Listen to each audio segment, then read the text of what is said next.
convert the binary number 10110 into its decimal equivalent. So amak dise eta binary number.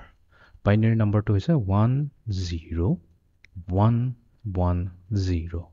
Year decimal ইকুইভ্যালেন্টটো লিখিব লাগে তো তাৰ মানে যেহেতু এটো এটা বাইনাৰি নাম্বাৰ হয় ইয়াক ব্ৰেকেটৰ ভিতৰত ৰাখি পেলাই আমি তলত 2 লিখি দিম তো এটো ইন্ডিকেট কৰিব ই হৈছে এটা বাইনাৰি নাম্বাৰ ইয়াৰ ডেসিমেল ইকুইভ্যালেন্টটো আমাক উলিয়াব দিছে তো কি হম আমি ডেসিমেল নাম্বাৰটো উলাই পেলাই ব্ৰেকেটৰ ভিতৰত ৰাখি তলত 10 লিখি দিম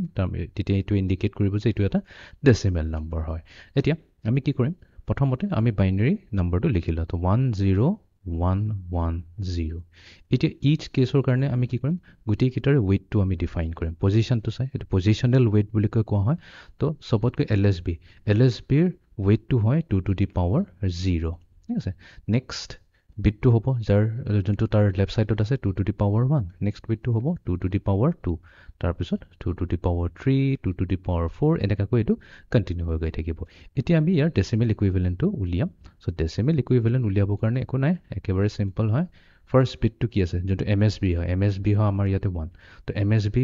এই 1 ৰ MSB ৰ পজিশনাল weight টো হৈছে 2 to the power 4 এই দুটাক আমি মাল্টিপ্লাই কৰি দিম plus next bit to is our 0 0 kuntu weight আছে 2 to the power 3 to etu jabo 2 to the power 3 plus 1 into a next bit to jabo 2 square logot multiply hobo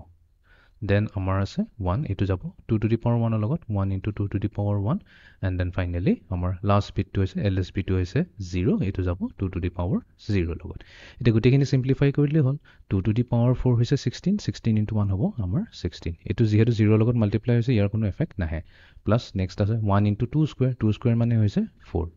plus 1 into 2 এটো হৈছে 2 plus 0 into 2 এটো তো obviously আমাৰ 0 হৈ গল তো এতিয়া আমি এটো কম্পিউট কৰি লওঁ 16 plus 4 হল 20 20 plus 2 হৈ গল আমাৰ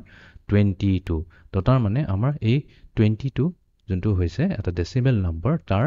বাইনাৰি টো হৈছে 10110 বাট আমাক দিছে 10110 ডেসিমেল ইকুইভ্যালেন্ট কি হয় তো ইয়াৰ ডেসিমেল ইকুইভ্যালেন্ট হ'ব 22